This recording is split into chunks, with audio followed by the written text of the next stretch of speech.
Ukrainian provocation at the Jesus Kerch Christ. Strait.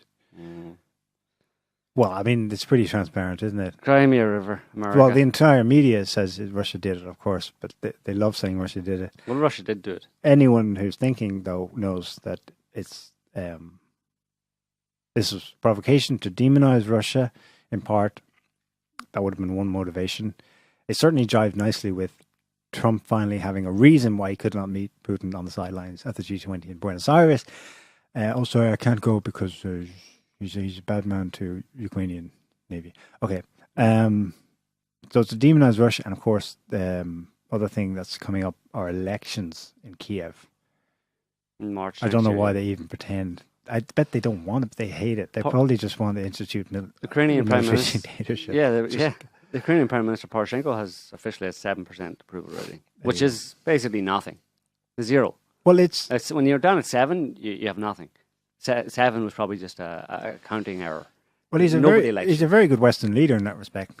Yeah, because a lot of them are at that level too. Yeah, exactly. Yeah, when you're part of the elite club, then you assess your success or how good a job you're doing by how few people actually in the country that you rule over like you. Yeah, the fewer people like you, the better job you're doing. Apparently, as far as from the elite club's point of view. What's my disapproval rating today? It's currently at 93%. Oh, good. I'm doing something right. Yeah. Okay, excellent. You're in single digits. At the same time, though, he knows it's trouble. That's why you go to the lengths of doing this kind of provocation. He's trying to. I mean, it's just jingoistic, right? I mean, it's such a transparent ploy. You know, what do? It's like Maggie Thatcher. You know, Maggie Thatcher when she was in 1982 when she she was going to be up for re-election soon, and she wasn't too sure about whether or not she would win another term. She decided to have a war in the Falklands. And lo and behold, a lot of jingoism just spewed out of everywhere. Our boys abroad fighting good war. Yay, England. Yay, patriotism. Oh, who's the most patriotic party? Generally Conservatives. Okay, let's go with them. Let's vote for them. And they vote for them, and Maggie Thatcher wins again. So it's it's as old as history, basically. What do? Poroshenko's needs some support from the population. He needs to galvanize the population around him. Do we have an enemy? Yes, sir, we have an enemy. You know who it is. It's Russia. They're our enemy and everybody doesn't like them. At least, that's what we like to think, that everybody hates them. So, can we get Russia to attack us in some way and make us look like a victim?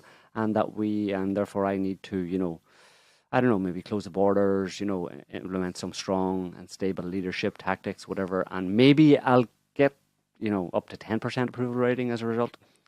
And they declared martial law, which in Ukraine I don't even know what that means because it doesn't mean anything. They can't do anything. So it's anything successfully. Yeah. It's business as usual, right? Martial law. No change, you mean? Yeah. Status quo. Yeah. Right. So although he's going around calling for everyone and their army to come over and bring in the Germans, bring in the French, bring in everybody, whoever sanctions, attack Russia, do whatever you can to attack Russia.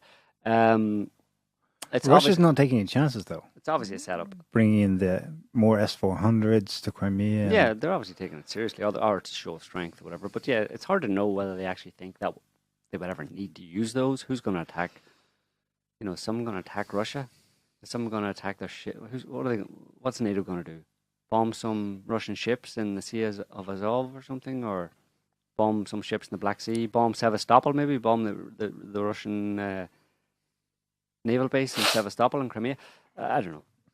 But obviously, you have to do it. Basically, you can't not do it. You put it there, but I don't think the chances that anybody realistically believes that you would use it. But the thing about this situation in Crimea is it was there for the taking. It was there to be stage managed.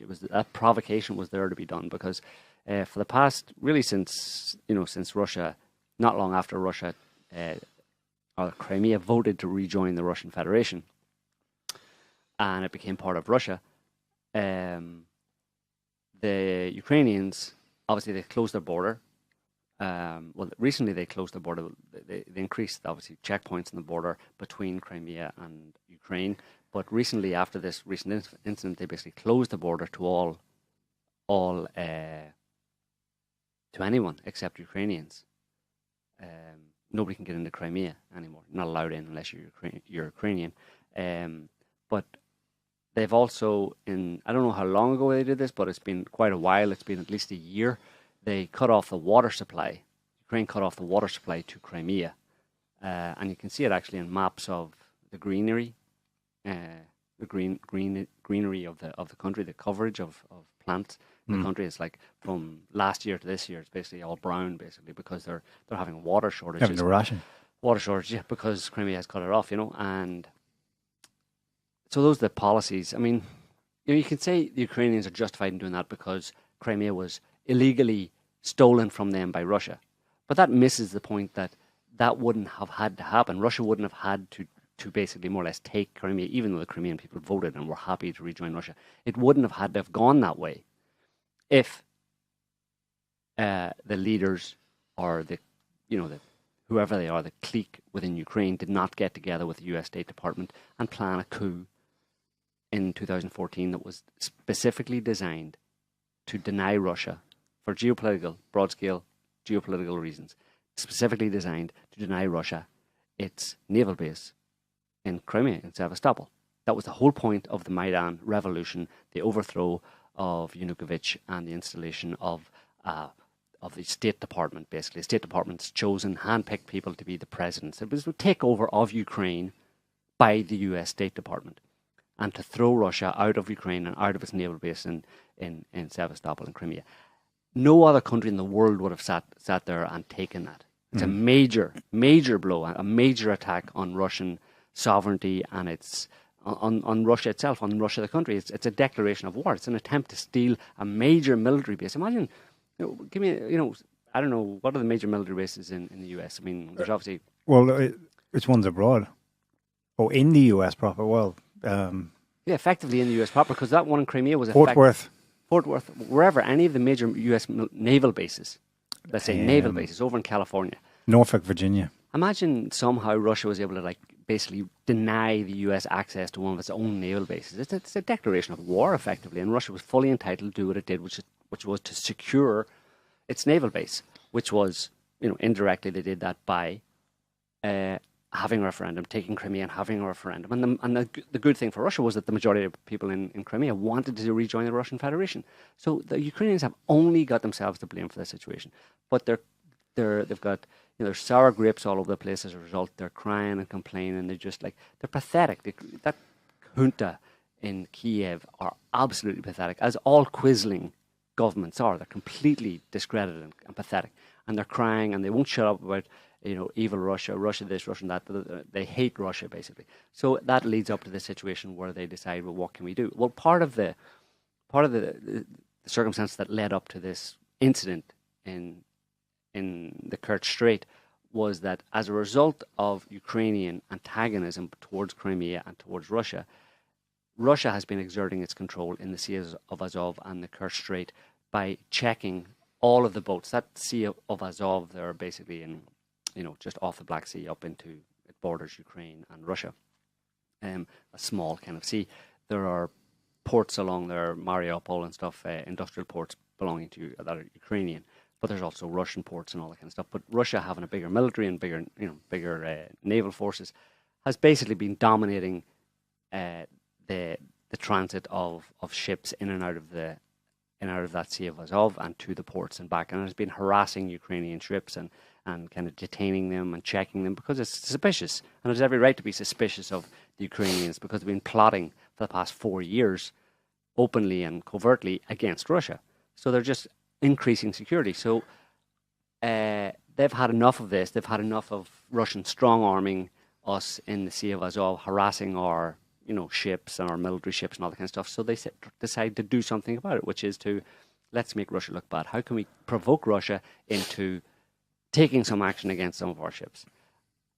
And then we can say, look, see, Russia did it again. The European Union is probably going to pass more sanctions against Russia for this the Sea of Azov incident.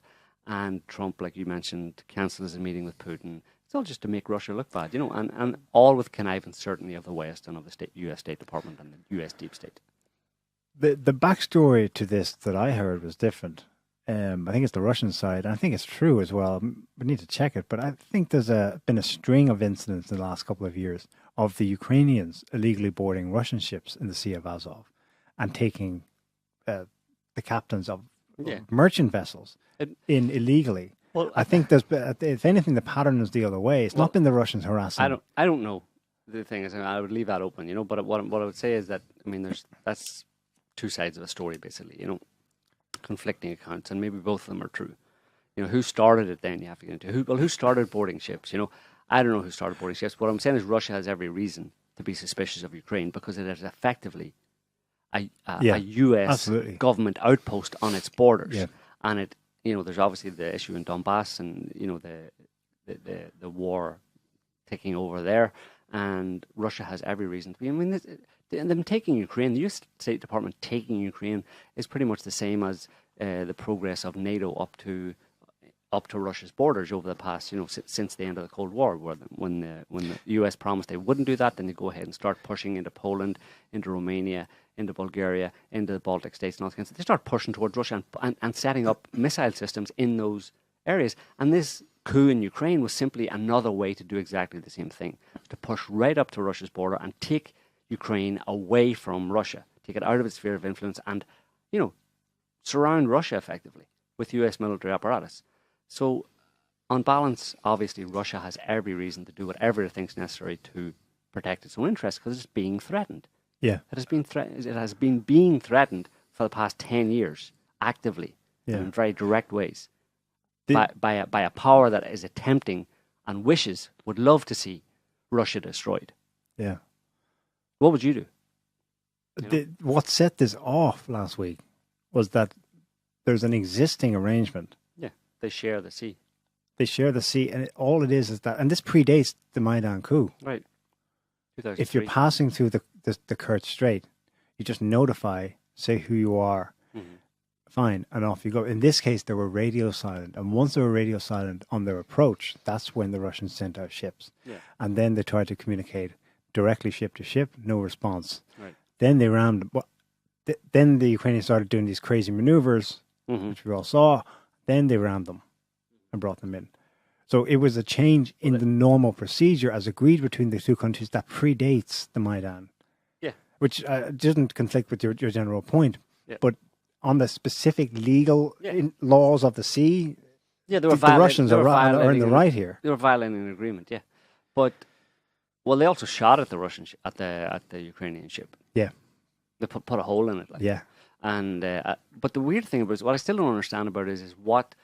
That's because they were armed, those ships. Yeah, but they're two glorified dinghies with machine guns on the front. Yeah, there's two 50 caliber machine guns on the front, and they're little small corvette type ships, American ships, not very given big. to Ukraine a couple of years ago. Right. Well, that's and two of them constitute, I think, a third of the Ukrainian Navy. So I think they have 7 or 8 total, or 6. The Ukraine has no navy, so these two little dinky ships, sure, grey gunmetal warship looking things, but all they've got basically is 2 machine guns, a machine gun on the front of it, right? Probably 50 caliber machine gun. But the weird thing is, there's 2 of them. And yes, Alan, for all this kind of radio silence and not responding to instructions or not responding to requests is a provocation and would alarm the Russians. But what I don't really understand still how it got to the point where it got so chaotic and the Russians essentially took the bait. Because if this was a provocation, Russia has a history of not taking that bait that comes in the form of provocations by Western powers. It's well used to it. It knows it knows the way they do those kind of things, and it doesn't take the bait because it knows that when it takes the bait, that's what they want you to do, so that you'll respond in a certain way. And now we've got you. Now you've done something wrong. Now we can demonize you. So what I don't really understand is why Russia went to the point of firing on those Ukrainian ships, because, like I said, they're 2 dinky little ships, not really any threat to the Russian military forces, or Russian military and air force and naval forces in the region. And also, what the hell was the tug doing? It was like 2 dinky naval ships were escorting a tug. What the hell was the tug doing there? What's the backstory there? What were they doing? Why a tug? Why would two naval ships be escorting a tug or be in the company of a tugboat? And you found a possible clue, although it's not being discussed by the Russians, not yet, in... I don't know if that's true or not. Well, there was a story earlier on this year, basically, that in the... Was it Newsweek? The Washington Examiner, by some pundit who said the US or Ukraine, he said Ukraine, but he really meant the US. Obviously, Ukraine can't do anything without the help of the US, that they should blow up the new bridge, the Kerch bridge that Russia built at great cost over the past couple of years and opened earlier this year. Which is pretty much where this which incident went joins down. Russia to Crimea. Yeah, Which is where this went down. Right. So I'm not saying that there's anything necessarily going on, but I can understand how the Russian government and the Russian military would be very nervous about that bridge, and would not be trusting the Ukrainians, especially as far after as they could throw all them. the acts of. I suppose they fall under acts of war, but really acts of terrorism they've conducted in the last couple of years, assassinating in car bombs and other explosive devices. Leaders of the Donbass rebellion, Right? Among others, there have been assassinations of Russian journalists in Ukraine, of course. Right, infiltration into what are supposedly Russian areas. I mean, Donbass is effectively a Russian-aligned area, but somehow someone was able to get in there and plant that bomb to blow up. What do you call him? Zakharchenko. So you can't be too careful, basically, in this kind of situation when dealing with an enemy as insidious and as duplicitous and Machiavellian as the Americans, in league with their Ukrainian nutjob partners, who are just hysterically anti-Russian. Who knows what they'd do? So it would, to a certain extent, it might drive you to distraction and make you a bit antsy. So maybe that's the solution, or the answer to the question as to why the Russians responded in this way, because they're just not taking any shit from the Ukrainians at all. Yeah, we're beyond the point. We're not going to second guess you. You know, we're not going to wait and see. We're not going to believe what you say. We're not going to necessarily assume that you're acting in an honourable manner. We're going to actively assume that you're up to something. And as soon as you step out of line, you're getting smacked. And we don't mind the resulting media campaign making us look like... Right, because you've been doing that for the past 5 years anyway, right? Yeah. Putin killed my baby. You shot down MH17. You hacked our elections. You hacked Brexit. You hacked the Spanish referendum. You turned Macron homosexual. You... well, pretty much everything, right? So at this point, once they've levelled so many accusations against you, it doesn't matter, dude. Say whatever you want. I'm tired of it at this point. I'll just carry on doing what I have to do, and you can rant and rave in your stupid media. It was just reminded me, if the Yellow Vest protests continue in France, Russia will be blamed for it. Mark my words. You heard it here first, people. Russia did it. Remember the movie Hunt for Red October? Yeah. Great movie. But the storyline is... dodgy. I never liked it. It never sat right that, an American naval submarine is going to save a Russian one, but only because it wants to defect. So now they're right thinking, they're on our side. But all right, we'll give them that. Okay. There's another big movie, submarine blockbuster out called Hunter Killer. The premise of which is... Putin was asked what he thought about it. I doubt he's watched the movie, but I think he was given the gist of it by a reporter and asked what he thought. The plot is an American submarine docks at a Russian Arctic base after rescuing a Russian president from captivity, preventing a military coup and averting World War III. So Putin told reporters... Listen, we just had 2 small US boats donated to Ukraine, which could not pass the Kerch Strait, and you want a nuclear sub to enter our base? This is a highly unlikely scenario, surreal. And he was laughing, like, that was a good answer. I was wondering, what does Russia do now? Well, they don't need to do anything. Yep. I mean, Putin just said what you said, but in fewer words. He said, the problem with Ukraine is it's run by a party of war. Donbass. Crimea, its own people. It's war. It's what can you do about such people? There was one response, though, a little asymmetrical. Later last week, Russia announced that henceforth, anyone wishing to pass through the northern sea route, which necessarily in the Arctic, which takes you, of course, close to Russia's shoreline, will from now on have to notify the Russian authorities. So no more sneaky passages through it. It's basically, okay, look, if you can do that, I can do this. Mm-hmm. You know? So that was kind of an asymmetric response. Right. And then the question, what does Russia do with those boats it has now? Maybe they can give them to Norway.